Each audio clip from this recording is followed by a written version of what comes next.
네. 자, 그러면 공판중심주의, 우리가 여러 번, 들어봤죠?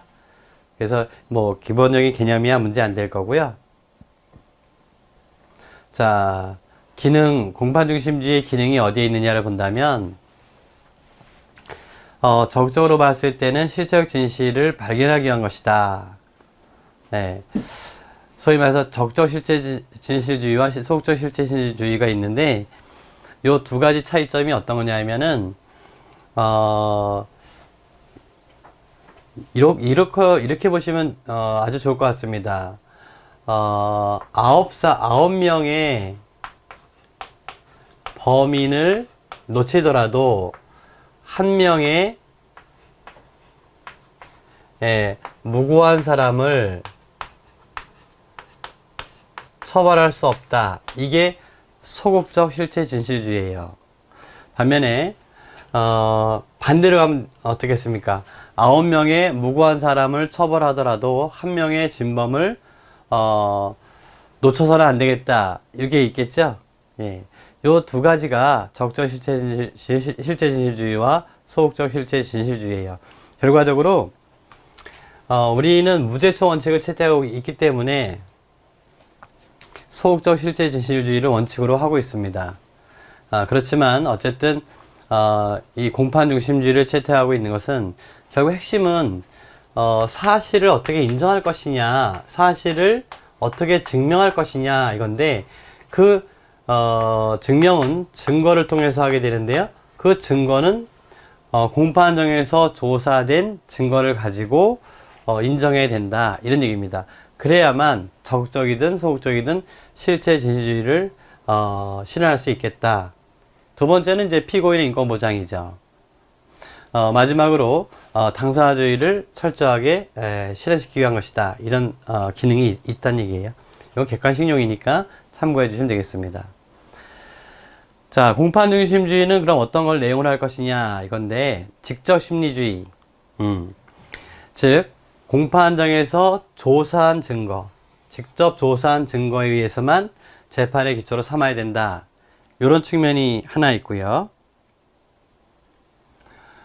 또 하나는 직접 이 공판중심주의에서 이야기하는 또 하나의 직접주의는 여기 명확한 언급은 없습니다만 또 하나는 가급적이면은 요거는 이제 법원이 직접 조사한 증거를 가지고 사실을 인정해야 된다는 얘기가 있고요. 또 하나는 뭐냐면 가급적이면은 당의 요증 사실을 증명하는 데 있어서 직접적인 증거에 의해서 증명해야 된다. 이런 뜻이 하나 있어요. 요건 이제 전문법칙과 관련되어 있는 그런 내용이 되겠습니다. 자, 그 다음에 구두변론주의.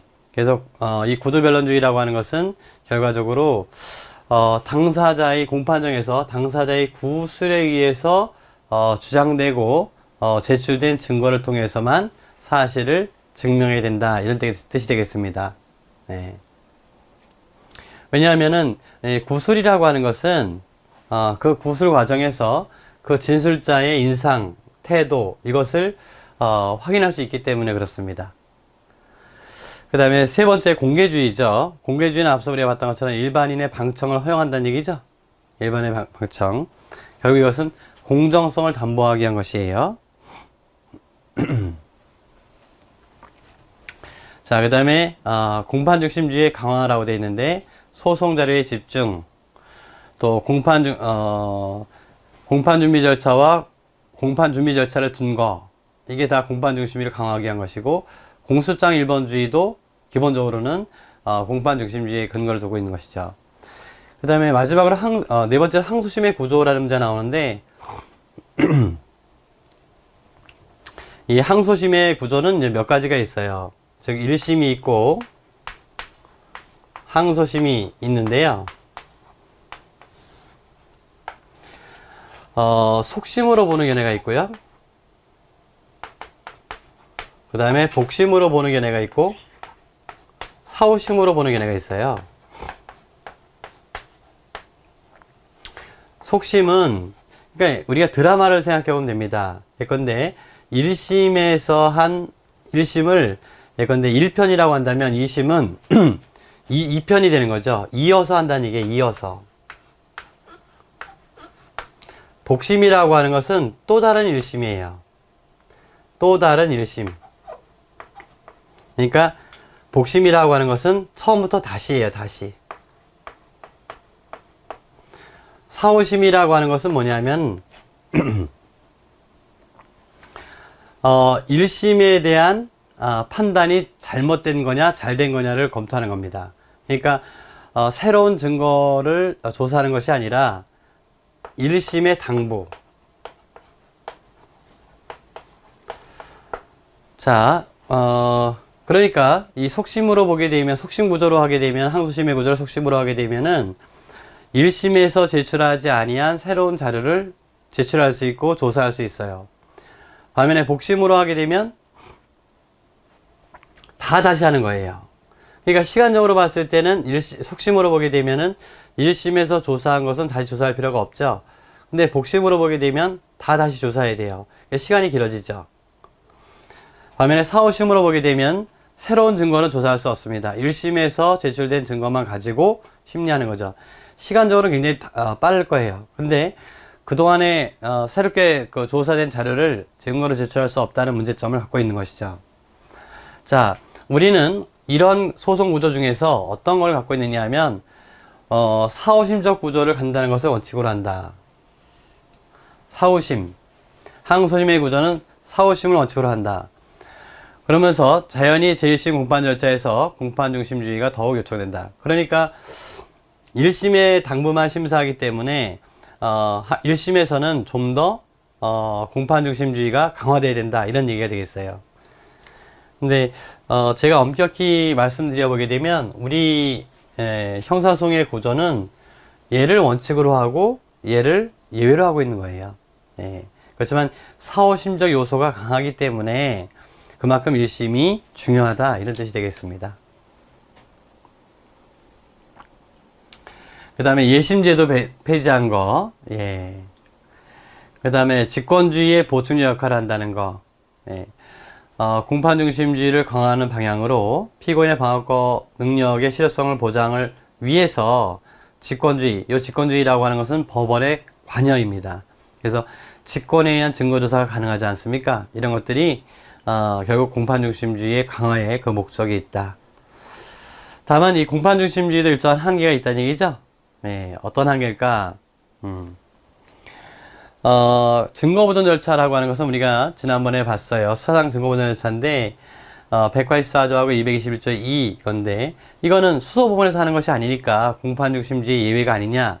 그렇지만 여기서 조사된 증거라 하더라도 결과적으로 공판정에 제출되어야, 수소법원에 제출되어야 사실 인정의 자료를 쓰일 수가 있어요. 따라서 공판중심이 예라고 볼 수 없겠고요. 그 다음에 항소심은 4, 5심적 요소가 있기 때문에 변론을 거치지 않고도 항소 기각을 할 수 있는 경우가 있는데 이것은 공판중심주의 예외가 아니냐. 왜냐하면 항소심에서는 심리하지 않았기 때문에요. 또 상고심은 법률심이기 때문에 4, 5심이고 변론 절차 없이 서면 심리만으로 재판하게 됩니다. 이런 것들은 신급에 따른 한계가 아니겠느냐. 이런 얘기입니다. 요거는 이제 공판 중심주의를 강화하긴 했지만 문제는 신속한 재판의 원칙이라고 하는 것을 실현하기 위한 것으로 공판 중심주의 일정 한계를 설정해 놨다. 그 다음에 약식 절차도 마찬가지겠어요. 서면 심리만으로 벌금형 등의 재판을 선고하기 때문에 공판 중심주의에 예외가 된다는 견해도 없지 않아 있다. 자, 마지막으로 소송 기술적인 한계가 있는데요. 공판정에서의 증인신문 등은 공판기일에 공판정에서 심리를 집중시켜야 한다는 공판유의 요청에 대한 하나의 소송 기술적인 예외라고 하겠다. 이거는 이제 증인신문 자체가 공판정에서 이루어져야 되는데 공판정 외에서밖에 증인신문을 할 수 없는 경우가 있다는 얘기죠. 그럴 경우 공판중심주의 예외가 될 수 있다 이런 얘기죠. 소송기술상으로 어쩔 수가 없다 이런 얘기가 되겠습니다. 자, 그 다음에 네 번째 공개재판주의에 관해서 논하라라고 되어 있는데 이건 여러분들 한번 참고해서 보시죠. 뭐 특별한 내용은 아니고요. 내용만 봐주세요. 일반 공개가 원칙이다라는 거죠. 그래서 일반인의 방청을 허용한다는 거죠. 그래서 심리와 판결은 공개하게 되어 있는데 원칙적으로요. 그러나 우리 법에서는 판결에 일정한 사유가 있을 때는 심리에 대해서는 비공개할 수 있도록 해놨습니다. 여기 한계를 보시게 되면 방청도 제한할 수 있고, 요 앞에 심리에 한해서는 국가의 안전보장, 안녕질서, 또 선량한 풍속을 위해서는 법원의 결정으로 공개하지 않을 수 있다는 제한 규정을 두게 됩니다. 방청에 대한 문제 안 되겠죠? 이런 것들을 한번 참고해서 보시면 됩니다. 또 법정에서의 사진 촬영과 녹음도 마찬가지입니다. 예. 이것은 어떻게 보게 되면은 국민의 알 권리 차원에서 보게 되면 사진 촬영이나 녹음이 허용되어야 되고요. 또 중계도 허용되어야 되겠지만 또 한편으로 봤을 때는 사생활의 비밀이 침해될 수가 있지 않습니까? 예, 그 점이 되겠어요. 그래서 공개주의가 원칙이라 하더라도 촬영과 녹음을 허용하는 것은 아니라는 점 기억하셔야 됩니다.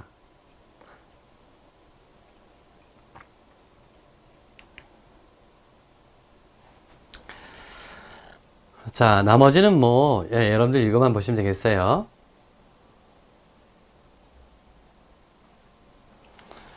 자, 그 다음에 이번 시간에는 정말 중요한 주제죠. 공소장 변경이라고 하는 거, 요거를 한번 살펴봐야 되겠습니다. 자, 이제는 여기서는 이제 형사소송에서 공판 절차에서 가장 중요한 게 뭐냐라고 한다면은 공소장 변경이다, 이렇게 얘기할 수 있겠어요. 공소장 변경이다. 자, 앞서 제가 어떤 예를 들었었냐면은 이런 예를 들었었죠. 여러분들 형법 공부하셨잖아요. 형법에서 보게 되면은 절도가 체포를 면탈할 목적으로 폭행을 가하고, 자, 그 다음에 도주했다면, 그러면 그로 인해서 상해 결과가 발생했다면은 강도 치사죄 또는 강도 상해죄가 성립할 수 있지 않습니까? 예. 자, 준강도가 되고, 그 다음에 상해 결과 나왔으니까 강도 상해 또는 강도 치상이 될 것입니다. 그럼 우리 이렇게 한번 생각해 보세요. 절도 행위를 했고, 그 다음에 폭행을 했고, 그 다음에 상해 결과가 발생했다. 자, 이거를 우리가 X, Y, Z라고 우리가 한번 생각을 해보죠. 그럼 이거는 하나의 사건이에요. 어느 날 어떤 집에 절도가 들어서, 그죠? 갑이 을의 집에 와서 이런 일을 저질렀다고 생각해 보시죠. 그러면, 이거는, 전체가 절도 사건, 폭행 사건, 이런 사건이 아니라 강도 상해 또는 강도 치상, 이런, 하나의 사건으로 볼 수 있습니다. 예, 공소사실의 동일성이 있다라고 봐야 되겠죠. 역사적으로 봤을 때, 그 집에 어저께, 강도가 들었대. 그래서 주인이 다쳤대. 뭐 이런 형식으로 얘기하게 될 거예요. 우리 일반인이 봤을 때. 자, 그런데, 이 을이, 만취했어요.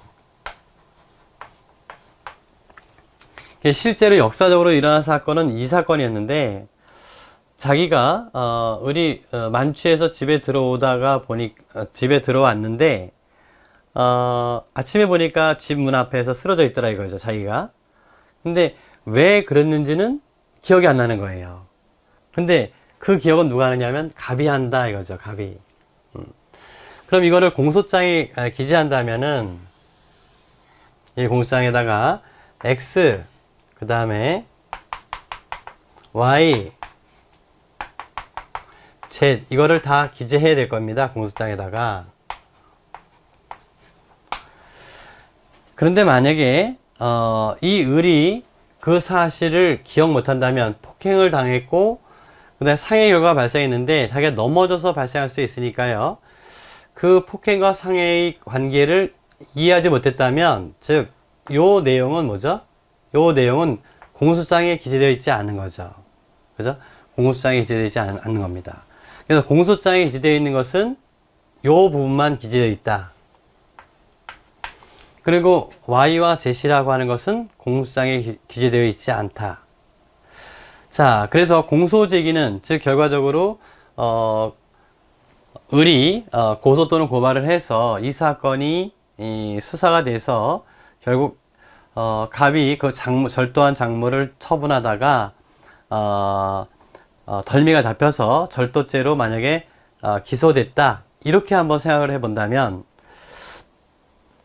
앞서 얘기했던 것처럼 이 Y와 Z라고 하는 것도 전체적으로 하나의 사건이기 때문에 비록 공소제기는 X로 했지만, 공소장에 기재된 공소사실은 X지만 공소사실의 동일성이 인정되는 전 범위에 대해서 공소제기 효력이 미칩니다. 자, 이렇게 됐을 때 공소제기의 효력은 X에서부터 Z까지 미치는 거다, 이런 얘기죠. 근데 심판 대상은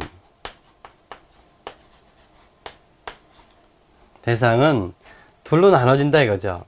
현실적 심판 대상은 X고 잠재적 심판 대상은 Y와 Z까지다, 이런 얘기죠.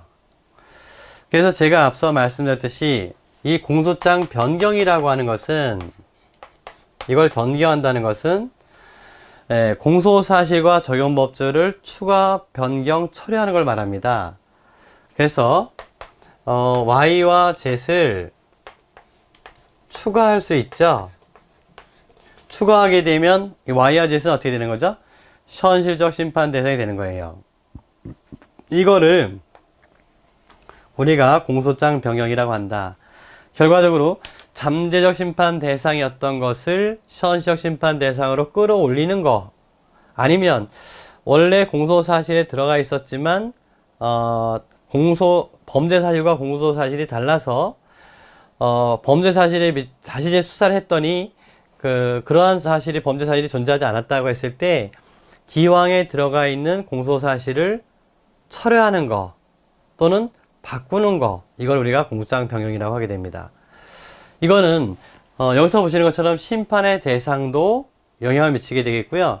또 이 사건이 확정되었을 때 기판형의 범위도 이 공소사의 동일성 인정되는 범위 내에서 결정이 됩니다. 그래서 상당히 중요한 그런 의미를 갖고 있고요. 또 변호인 선임의 효력도 사실은 여기까지 미치는 거죠. 공소사의 동일성 인정되는 범위 전 범위까지 미치게 되는 것입니다. 또 앞서 우리가 봤던 이중기소 금지라고 하는 것이 있었는데요. 만약에 X에 대해서 공소제기했다면 나중에 이른바 강도 상해죄나 강도 치상죄로 공소제기하는 것은 이중기소 금지 원칙에 저촉돼서 안 됩니다. 이것도 면소 판결 사유가 되는 거죠. 이미 공소 제기된 사건이니까. 그래서 이중기소 금지 원칙의 적용 범위도 이 공소사실의 동일성이 결정을 하게 되는 거예요.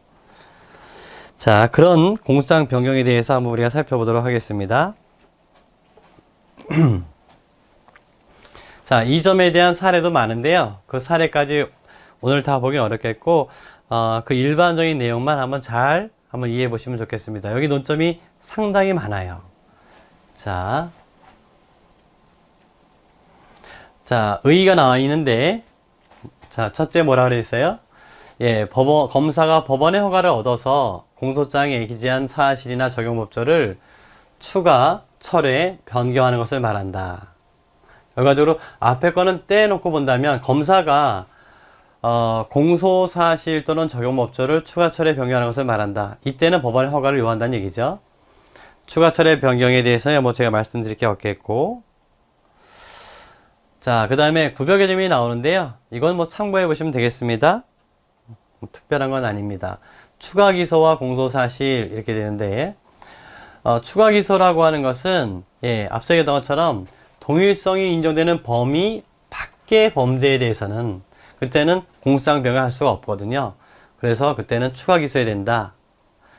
그 다음에 일부의 공소 취소라고 하는 것이 있는데요. 예컨대 경합범 사건이라고 한다면 이게 여러 개의 범죄잖아요. 그랬을 때 수개의 공소 사실의 동일성이 인정되지 않을 경우에 그 일부 사실을 처리하는데 그때는 공소 취소지 공소장 변경이 아니다 이런 얘기죠. 예. 이거는 수개의 공소 사실일 때 그렇다는 얘기입니다. 그 다음에 공소장 정정이라고 하는 것이 있는데요. 이거는 명백한 오기가 있을 때 법원의 허가 없이 바로 잡는 걸 말합니다. 수정하는 걸 말합니다. 이해하시겠죠?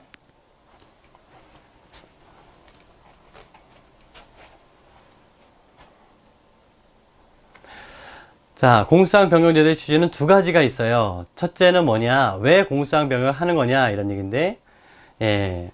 하나는 실체적 진실을 발견하기 위한 것입니다. 예. 그래서 여기 나오는 것처럼 적정한 형벌권 발동을 가능하게 하면서 라고 하는 것이 바로 실체적 진실의 발견이고요. 또 하나는 피고인의 방어권 보장입니다. 피고인의 방어권 보장이라고 하는 것은 만약에 공소장에 X라는 사실만 기재되어 있다면 피고인은 Y와 Z에 대해서 방어권 행사할 이유가 없어요. 그런데 기습적으로 Y와 Z에 대해서 법원이 인정해주게 되면 피고인은 방어권 행사하지 못했던 거 아닙니까? 그러니까 이걸 공소장에 올려놔야 내가 이 X 외에 Y와 Z에 대해서도 방어권 행사해야 되겠다라고 생각할 것이기 때문입니다. 자, 그 다음에 두 번째 공소장 변경의 한계인데요. 한계는 앞서 얘기했던 것처럼 이게 공소사실의 동일성이 인정되는 범위 내에서만 허용된다. 공소사실의 동일성이 인정되는 범위 내에서만 허용된다. 그래서 이것은 공소제기의 효력, 기판력에 미치는 범위, 앞서 얘기했던 것처럼 공소장 변경의 한계, 또 이중기소 금지 원칙, 이거를 결정하는 그런 내용이 되는 거죠.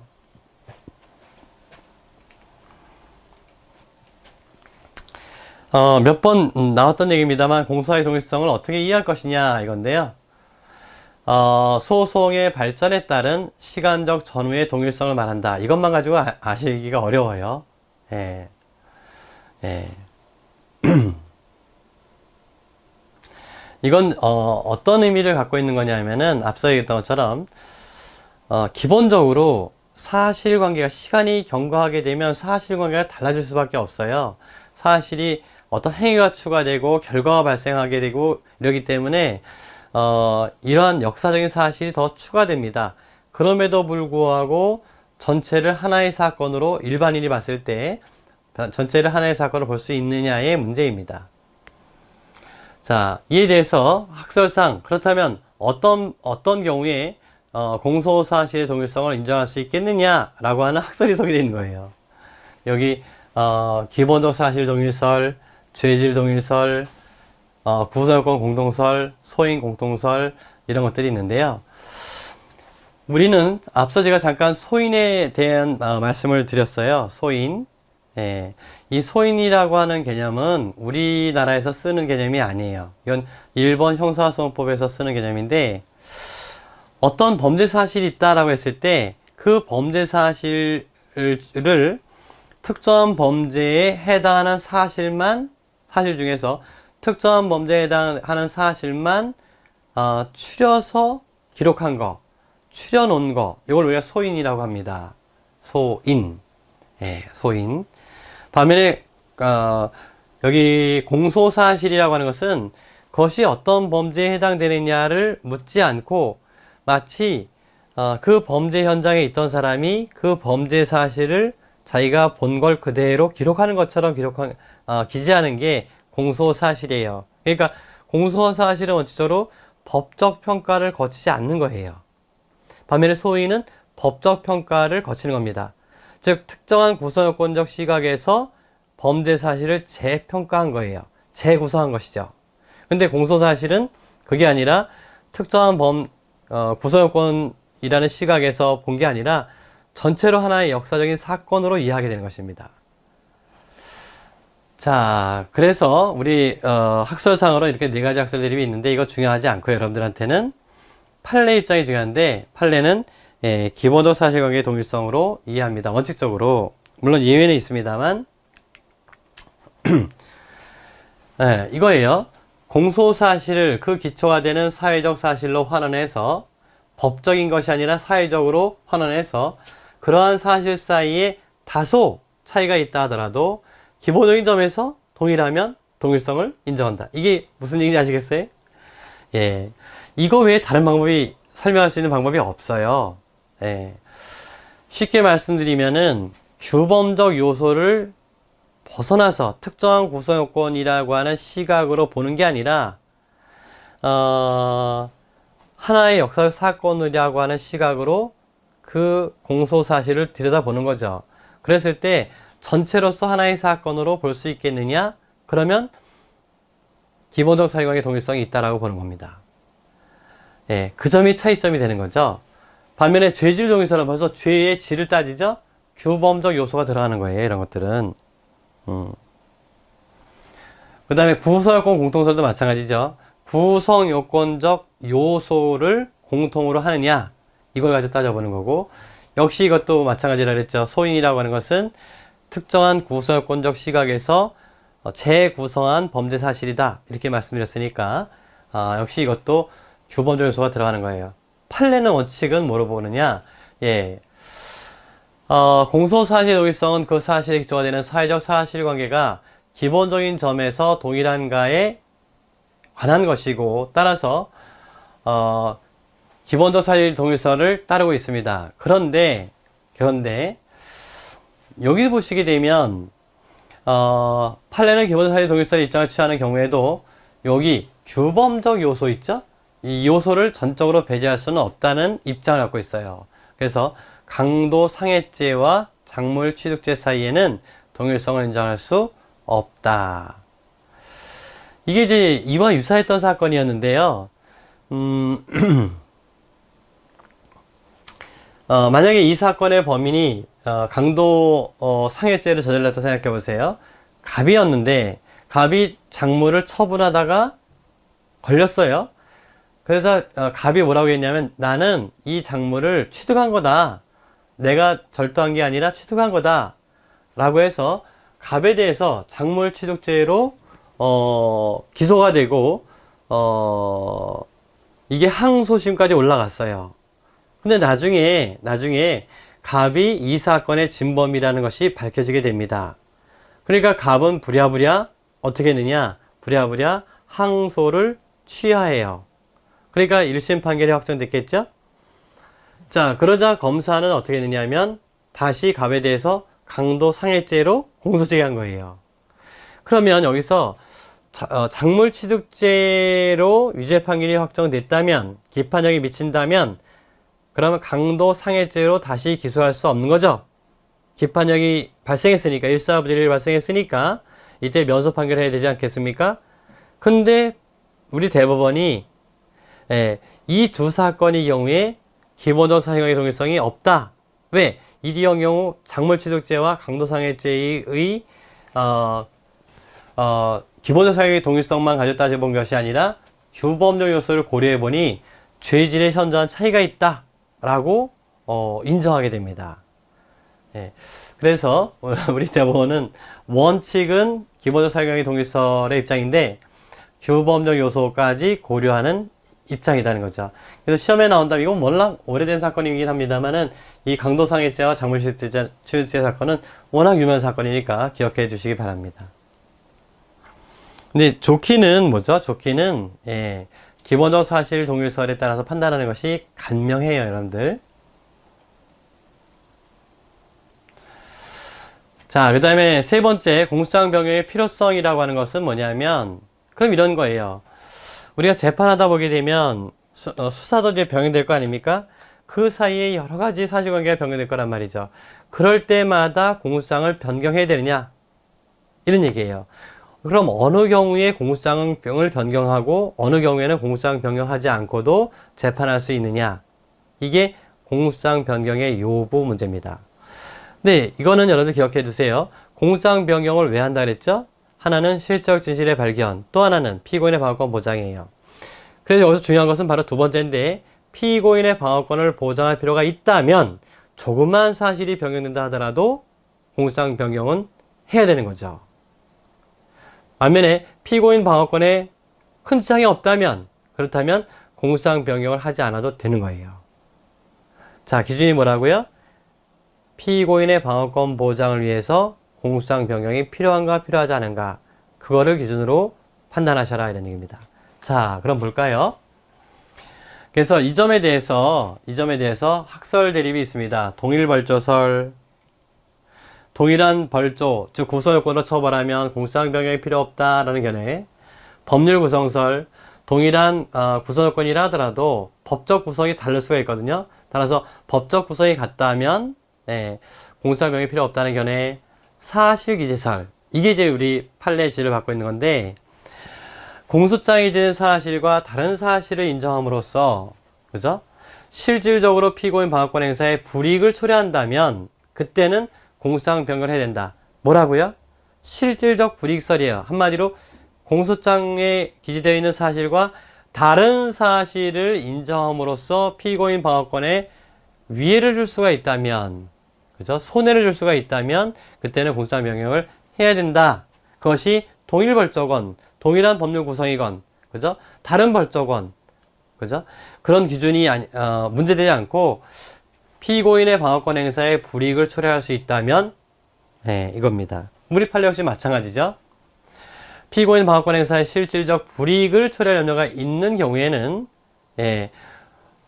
공소장 변경 절차를 거치지 아니하고 다르게 인정하였다 하더라도 불거불리 원칙에 반하지 않는다 해서 사실기재설의 입장으로 이해된다. 이게 타당하다고 봐야 되겠고요. 자, 그럼 이제 세부적으로 검토하는 거예요. 그렇게 본다면 사실기재설에 의해서 세부적으로 본다면 구성 요건이 같다고 하더라도 공소장 변경이 필요 없다라고 해서는 안 됩니다. 그죠? 앞서 얘기했던 것처럼 피고인의 방어권 행사에 지장을 초래할 위험이 있다, 손해를 줄 위험이 있다, 이러면은 공소장 변경이 필요한 거예요. 자, 구체적으로 봤을 때 범죄 일시와 장소는 굉장히 중요한 거 아니에요? 예컨대 범죄가 1시에 일어났느냐 아니면 오후 1시에 일어났느냐, 이건 엄청난 차이가 있지 않습니까? 예컨대 알리바이 주장할 때도 다르고, 밤 1시에는 나 잤어, 근데 낮 1시에는 나 식사했어, 이게 다르지 않습니까? 그러니까 이거 당연히 공소장 변경이 필요하겠죠. 다만 범죄 일시 장소가 명백한 오기라고 한다면 그때는 요하지 않고요. 범죄 수단과 방법도 중요하겠죠. 원칙적으로 공소장 변경을 요하게 되는 것이고, 범죄의 객체, 이것도 중요하지 않습니까? 공소장 변경을 요하게 되는 것이고, 이런 얘기입니다. 그 외에 구성 요건이 다르다. 예컨대 뭐 절도죄에서 강도죄다, 뭐 강도죄에서 살인죄다, 이런 경우가 구성 요건이 다른 경우 아닙니까? 자, 이럴 때는 원칙적으로 어떻게 봐야 될까요? 영향을 주는 거죠. 따라 원칙적으로 공소장 변경이 필요합니다. 그래서 강간치상을 강제추행치상으로, 살인을 폭행치사로, 작물보관을 업무상 과실 작물보관으로 인정하는 것은 허용되지 않는다라고 봤어요. 다만 배임죄로 기재된 공소사실에 대해서 공소장 변경 없이 횡령죄를 적용해서 처벌할 수 있다. 그 배임과 횡령은 어떤 거냐면, 그것이 그저 어떤 대상이 재산상의 이익이냐 재물이냐의 차이예요. 재산상의 이익이라고 한다면 배임이고, 재물이라고 한다면 횡령이거든요. 그러니까 어떤 객체를 재산상에 잃어볼 거냐, 이건 법률적 평가의 문제이기 때문에 그것만 가지고는 방어권 행사에 영향을 주지 않는다라고 본 거죠. 다음 두 가지 경우에는 공소장 변경을 요하지 않는다. 어떤 경우일까? 구성요건이 다른 경우에는 어쩌로 공소장 변경이 필요한데 다음 두 가지 경우에는 필요하지 않다라고 합니다. 어떤 경우일까? 첫 번째, 축소 사실을 인정하는 경우. 이른바 되는 소를 포함한다 라고 되어 있기 때문에 어떤 공소사실이 예컨대 강간치상, 근데 치상이라는 혐의가 인정되지 않아서 강간죄, 그러면 강간치상으로 공소장에 기재되어 있다가 치상의 혐의가 인정되지 않으니 그러면 강간죄로 처벌하려면 공소장 변경을 해야 되느냐, 이거는 되는 소를 포함한다는 개념에 의해서 그거 없이도, 즉 공소장 변경 없이도 처벌할 수 있다, 이런 얘기가 되겠어요. 되는 소를 포함한다는 개념입니다. 여기 얘가 나오죠. 이런 것들 기억하시면 좋겠습니다. 항소심 법원에서 비친고죄인 강제추행 치상죄의 공소사실에 대해서 친고죄인 강제추행죄, 지금은 아닙니다만 인정하는 것은 가능하다. 여기 강제추행죄하고 강제추행 치상이니까 얘가 더 크지 않습니까? 다만 다 그런 건 아닌데요. 폭행치사는 상해치사의 공소사실에 대하여 무죄를 선고한 원심 법원에 대해서 공소장 변경이 없었기 때문에 폭행죄나 상해죄를 인정하지 않았다고 해서 위법이라고 할 수는 없다고 판시했다. 요거는 이제 별개의 문제예요. 사실은 축소사실의 인정이 법원의 의무냐 아니면 재량이냐 이 문제인데, 이런 부분에서 보게 되면은 우리 판례는 축소사실의 인정이 법원의 의무, 언제나 의무라고 보진 않고요. 예외적 의무로 보는 그런 입장이 됩니다. 동사안에서 판례는 사안이 중대하여 공소장이 변경되지 않았다는 이유로 이를 처벌하지 않는다면 실제적 진실 발견이라는 형사소송의 목적에 비추어 현저히 정의와 형평에 반하는 것으로 인정되는 경우, 이럴 경우에는 축소사실을 인정하는 의무가 있다는 거지, 이런 경우가 아니라고 한다면 축소사실을 공소장 변경하지 않았다면 인정하지 않아도 된다, 이런 얘기가 되겠습니다. 자, 그 다음에 여기서 이제 새로 이런 논의를 하고 있는데요. 그 얘기입니다. 축소사실 인정 논점의 경우 개별적으로 묻는 문제의 출제 가능하므로 아래와 같이 개별 논점으로 대비해야 한다. 그래서 다시 정리해 준 거예요. 그래서 똑같은 뭐예요? 폭행 공소장에는 폭행치상죄로 공소 제기됐는데 결국 폭행죄만 인정됐어요. 치상이라는 혐의가 인정되지 않은 거죠. 자, 이럴 때 폭행죄로의 공소장 변경이 없지만 축소사실이 인정되는 경우 법원이 공소장 변경 없이도 폭행죄로 처벌해야 되느냐 이런 얘기예요. 폭행죄로 유죄 판결해야 되느냐 이런 얘기입니다. 이에 대해서 학설상으로는 논란이 있으면 있습니다. 그렇지만 이건 중요하지 않고요. 우리 판례는 보시는 것처럼 법원은 공소사실의 동일성이 앞서 우리가 봤던 내용입니다.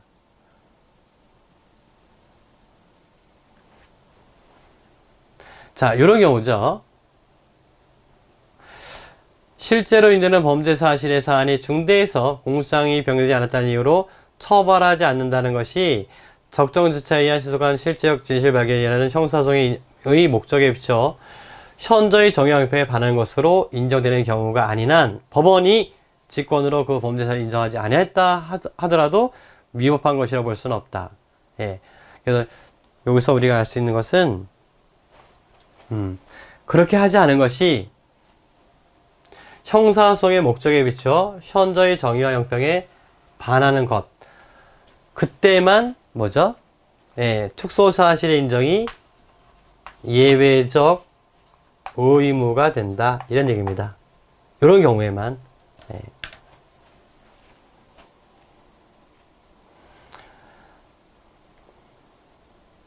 그 다음에 두 번째로 축소사실의 인정 말고요. 두 번째, 공소장 변경 없이 앞서 잠깐 얘기했던 것처럼 법률 평가만 달리한다.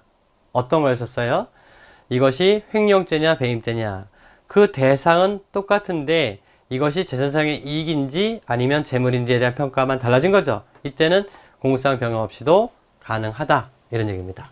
다음, 그런 공소장 변경이 필요한데 그럴 경우에 공소장 변경을 어떻게 할 거냐? 원칙은 검사의 신청에 의하게 합니다. 왜 그럴까? 당사주의, 그죠? 당사주의. 그래서 검사의 신청에 의해서 하게 됩니다. 그래서 검사는 여기 절차가 나오죠. 이거 객관식 용입니다. 검사가 신청하고 그럼 법원이 뭐죠? 허가를 해줘야 돼요. 그래서 어떤 범위 내에서 공소사실의 동일성을 해하지 않는 범위 내에서 법원은 허가해야 한다. 이거는 의무라는 얘기죠. 그럼 이럴 때 어떻게 되겠어요? 공소장 변경으로서 새로운 사실이 추가됐다면은 방어 준비가 필요하니까 어떻게 될까요? 공판 절차를 정지할 수 있습니다. 그럴 때. 근데 두 번째는 뭐냐면 이 공소장 변경을 해야 되는데 검사가 안 하고 있다 이거죠. 이럴 때 법원이 공소장 변경을 요구할 수 있습니다. 298조 2항이죠. 심리 경과에 비춰 상당하다고 인정할 때 공소사실이나 적용법조의 추가 또는 변경을 요구해야 한다. 여기서 보게 되면 요구해야 한다라고 되어 있으니까 이거 기속행위로 되어 있잖아요. 근데 이게 과연 기속행위냐, 즉 법원의 의무냐 아니면 권한이냐, 권한이냐 의무냐, 이런 논의가 있습니다. 그래서 그것이 두 번째, 공상 변경 요구가 의무냐 이건데요. 의무설과 재량설의 대립이 있지만, 예, 우리 판례는 뭐로 와요? 원칙적으로 재량으로 옵니다. 법원이 검사에게 공상 변경을 요구할 것이니 여부는 법원의 재량에 속하는 것이므로, 법원이 검사에게 공상 변경을 요구하지 아니했다고 해서 위법한 것이라 볼 수는 없다. 그래서 재량설의 입장이다, 이런 얘기죠. 그러니까 공상 변경을 요구하지 않았다고 해서 이것이 곧바로 위법이 아닌 이유는 원래 공상 변경의 권한은 법원의 권한이 아니라 검사의 권한이기 때문에 그렇습니다. 우리는 일반적으로 앞서 봤던 것처럼 예외적 의무설로 보는 것이 타당하다고 보는 거죠. 자, 그 다음에 세 번째로, 그렇게 공상 변경을 요구했을 때 그 효력이 뭐냐라고 하는 문제가 공상 변경 요구의 형성력 문제입니다. 즉, 법원이 공상 변경을 요구한 것만으로 공상 변경이 되느냐, 아니면 그 공상 변경을 요구한 것이 검사에게 명령이 되느냐, 아니면 단지 권고에 불과한 거냐, 이런 얘기가 되겠어요. 그래서 공상 변경의 형성력을 인정할 것이냐에 대한 논의가 있는데, 역시 중요하지 않고요. 예. 일반적으로는 명령설, 형성력설, 권고요설, 명령설로 보는데, 일반적으로는 이 명령효설로 봅니다. 공소사실의 설정 변경은 검사의 권한에 속하고 공상 변경 의제 규정 없다는 점에 비춰볼 때 타당하다고 볼 수 없다. 형성효설은. 또 권고효설은 굳이 권고만 할 수 있다라고 한다면 이거는 구속력이 전혀 없는 거거든요. 그러니까 298조 2항이 없다 하더라도 할 수 있는 거예요. 반면에 명령효설은 검사에게 공상 변경시킬 검사가 공상을 변경해야 될 의무가 발생하는 거죠. 예. 그럼 우리가 실적 진실 발견이라고 하는 국가형법권의 적정한 발동이라고 하는 공수장 변경의 취지를 생각해 본다면, 검사가 공수장을 변경해야 됨에도 불구하고 안 하고 있을 때 단지 권고만 해서는 안 되겠죠. 예. 그래서 우리는 명령효설로 이해하게 됩니다. 자, 그 다음에 세 번째 관련 논점이긴 합니다만, 항소심에서 공수장을 변경할 수 있느냐, 이 문제인데, 이거는 앞서 우리가 전 시간에 봤던 무엇과 관련되어 있는 거냐면 항소심의 구조와 관련되어 있다. 항소심의 구조와 관련되어 있다. 자, 다시 한번 정리해 본다면 속심으로 보는 견해가 있고, 그 다음에 복심으로 보는 견해가 있고, 사후심으로 보자는 견해가 있어요. 속심은 이어서, 복심은 뭐라 그랬어요? 네, 복심은 또 다른 1심이죠. 사후심은 1심의 당부거든요. 자, 그러니까 사후심으로만 본다면 항소심에서 공수장 변경 못해요. 왜 그러냐면 사후심은 새로운 사실을 추가하거나 처리하거나 변경할 수 없거든요. 1심 판결의 당부만 심사하는 것이기 때문에 안 됩니다. 근데 속심은 가능하겠죠. 복심도 당연히 가능하겠죠. 근데 앞서 얘기했던 것처럼 이 복심으로 보게 되면 처음부터 다 다시 하기 때문에 1심이 의미가 없어요. 그래서 뭐 전혀 의미가 없다는 얘기는 아니겠지만, 그래서 우리는 당사자의 방어권도 보장해주고 실적 진실도 발견하고 또 신속한 재판도 달성하기 위해서 이 속심을 원칙으로 하면서 사후심적 요소를 가미하고 있는 겁니다. 그래서 항소심에서도 공수장 변경이 가능하다, 이런 얘기입니다. 이거는 우리 판례에서도 나와 있습니다. 어디가 있나? 아, 여기 있죠?